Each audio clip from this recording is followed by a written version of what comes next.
தீவிரமாக வேட்டையாடப்பட்ட நைஜீரிய கிறிஸ்தவர்கள். கடந்த திங்கட்கிழமை அதிகாலை 2 மணி போகோஸ் கவுண்டியில் உள்ள காவேல் கிராமமே நிசப்தமாயிருந்தது. திடீரென துப்பாக்கி சூட்டின் சத்தம் அந்த அமைதியை கலைத்தது. பயங்கரவாதிகள் கிராமத்திற்குள் நுழைந்த போது தொலைத்தொடர்பு சேவைகள் முற்றிலுமாக துண்டிக்கப்பட்டன. தற்காப்பிற்காக கூட யாரையும் அழைக்க முடியாத பரிதாபமான நிலை. தப்பி பிழைத்த ஜெஸ்ஸி பீட்டர் டுகட் விவரிக்கும் போது நெஞ்சம் பதறுகிறது. யாராவது வாசலுக்கு வந்தால் அங்கேயே சுடப்பட்டார்கள். வீட்டிற்குள் இருந்து ஒரு சிறிய சத்தம் வந்தால் கூட அந்த வீட்டை நோக்கி தோட்டாக்கள் பாய்ந்தன. அதிர்ச்சியூட்டும் விஷயம் என்னவென்றால் அந்த தீவிரவாதிகள் எதர்ச்சியாக சுடவில்லை.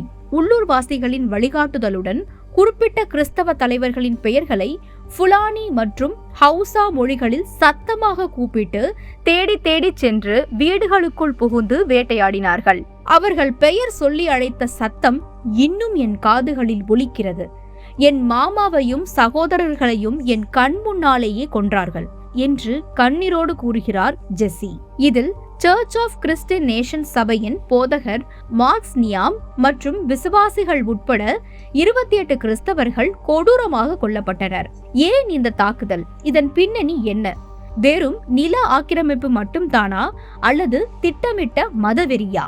பாலைவனமாதலின் காரணமாக தங்களின் கால்நடைகளுக்கு புல்வெளிகளை தேடி தெற்கு நோக்கி நகரும் அந்த கும்பல் கிறிஸ்தவர்களின் வளமான நிலங்களை பறிக்கவும் தங்களின் தீவிரவாத மத கொள்கைகளை பரப்பவும் இந்த வன்முறையை மேற்கொள்கின்றன. சர்வதேச அமைப்பின் அறிக்கையின்படி உலக அளவில் விசுவாசத்திற்காக கொல்லப்படும் கிறிஸ்தவர்களில் 72% பேர் நைஜீரியாவை சேர்ந்தவர்கள். தங்கள் உயிருக்கு ஆபத்து என்று தெரிந்தும் மரண பரியந்தம் உண்மையாயிரு, அப்பொழுது ஜீவ கிரீடத்தை உனக்கு தருவேன் என்று வெளிப்படுத்தின விசேஷம் 2:10 கூறப்பட்டுள்ளபடி இயேசுவின் நாமத்திற்காக தங்கள் விசுவாசத்தை கைவிடாமல் இரத்த சாட்சிகளாய் மடிந்திருக்கிறார்கள் இந்த நைஜீரிய கிறிஸ்தவர்கள்.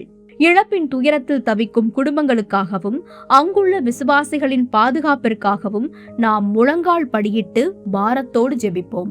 கர்த்தர் வன்முறை நிறைந்த இடத்தை சமாதானத்தின் நீரூற்றாக மாற்றுவாராக. கர்த்தராகிய இயேசுவே, நைஜீரியாவில் கண்ணீரோடு இருக்கும் குடும்பங்களுக்கு ஆறுதலையும் அங்குள்ள விசுவாசிகளுக்கு உமது தெய்வீக பாதுகாப்பையும் கட்டளையிடுவீராக. ஆமீன். இந்த இருள் நிறைந்த உலகில் ஜெபம் ஒன்றே ரே ஆஃப் ஹோப் என்று நாங்கள் நம்புகிறோம். ஆமென்.